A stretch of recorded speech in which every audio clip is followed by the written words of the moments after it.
బులెటిన్లో breaking news చూస్తున్నాం. Warangal rural జిల్లా కేంద్రంగా పరకాలను చేయాలనే ఆందోళనలు మరోసారి ఊపందుకున్నాయి. అఖిలపక్షం పిలుపు మేరకు వ్యాపార వాణిజ్య వర్గాలు, విద్యార్థి సంఘాలు పరకాల నగర పంచాయతీ వద్ద ధర్నాకు దిగారు. ఈ నేపథ్యంలో ఉద్యమం మరింత ఉధృతమవడంతో ఆందోళనకారులపై పోలీసులు లాఠీచార్జ్ చేశారు.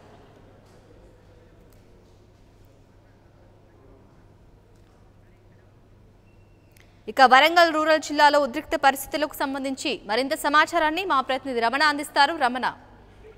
శాలిని, పరకాలలో తీవ్ర ఉద్రిక్త పరిస్థితులు నెలకొన్నాయి. ఉదయం నుంచి కొనసాగుతున్న ఆందోళనలు ఒక్కసారిగా వాతావరణం వేడెక్కించిన పరిస్థితి ఉంది. వరంగల్ రూరల్ జిల్లా కేంద్రాన్ని పరకాలను ఏర్పాటు చేయాలంటూ అఖిలపక్ష కమిటీ ఆధ్వర్యంలో ఇవాళ బంద్కు పిలుపునిచ్చారు. బంద్ సజావుగా సాగుతుంది. అదే సమయంలో ఆందోళనకారులంతా పెద్ద ఎత్తున రోడ్లపైకి తరలివచ్చి పరకాలను జిల్లా కేంద్రం చేయాల్సిందే అంటూ పట్టుబట్టారు. ఈ సమయంలోనే పోలీసులు కొంత అడ్డుకునే ప్రయత్నం చేశారు. పోలీసులకు ఆందోళనకారులకు మధ్య తీవ్ర వాగ్వాదం జరిగింది. అయినప్పటికీ బంద్ ప్రశాంతంగా కొనసాగుతున్నప్పటికీ అక్కడ ఉన్నటువంటి వాళ్ళందరినీ చెల్లాచెదురు చేసే ప్రయత్నంలో పోలీసులకి ఈ అఖిలపక్ష కమిటీ నాయకులకు మధ్య తీవ్ర వాగ్వాదం చెలగడంతో ఉద్రిక్త పరిస్థితులు. ఈ పరిస్థితిని అదుపు చేసేందుకు పోలీసులు లాఠీచార్జ్ చేశారు. ఈ లాఠీచార్జ్ లో చాలా మంది గాయపడ్డారు. ఈ ఘటనను నిరసిస్తూ అక్కడ ఆందోళనకారులు మళ్ళీ ఆందోళన కూడా కొనసాగిస్తున్న పరిస్థితి మనకు కనబడుతుంది. అలాగే రమణ, మరి డిమాండ్ అనేది ఎన్ని రోజుల నుంచి చేస్తున్నారు?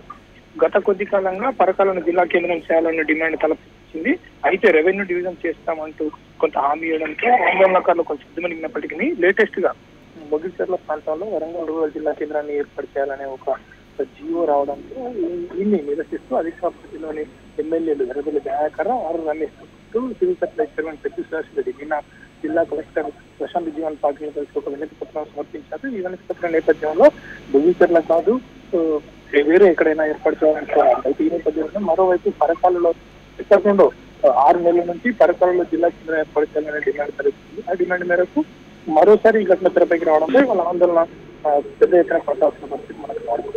అలాగే రమణ, మరి పరకాలలో బంద్ అనేది ఏ విధంగా కొనసాగుతుంది? నిన్న జరిగిన ఈ పరిణామాల నేపథ్యంలో ఎమ్మెల్యే ఎప్పుడైతే మొగిల్చర్ల చూపించడంతో కొంత సంబరాల వాతావరణం ఏర్పడ్డప్పటికీ మిగతా ఎమ్మెల్యేలు అక్కడ వద్దని ఏదైతే వినతి పత్రం సమర్పించారో ఈ నేపథ్యంలో సీరియస్నెస్ పెరిగింది. పరకాలలో ఎక్కడైతే ఉన్నారో ఈ సోషల్ మీడియాలో కూడా తెర మీదకి వచ్చింది. సోషల్ మీడియాలో పరకాలలో ఉన్నటువంటి పౌరులంతా కలిసి ఒక ఉద్యమ కార్యాచరణ తీసుకుని ఈ రోజు బంద్కు పిలుపునిచ్చారు. బంద్ పూర్తిగా ప్రశాంతంగా కొనసాగుతుంది. ఒక వాణిజ్య వ్యాపార సముదాయం కూడా ఎక్కించని పరిస్థితి. ఆందోళనకారులంతా రోడ్లపైకి వచ్చి తీవ్ర నిరసన వ్యక్తం చేస్తున్నారు. పరకాలను ఎట్టి పరిస్థితుల్లో వరంగల్ రూరల్ జిల్లా కేంద్రం చేయాల్సిందే అంటూ డిమాండ్ చేస్తున్న పరిస్థితి. Right, thank you, Ramana. For more updates, please subscribe 99 TV Telugu.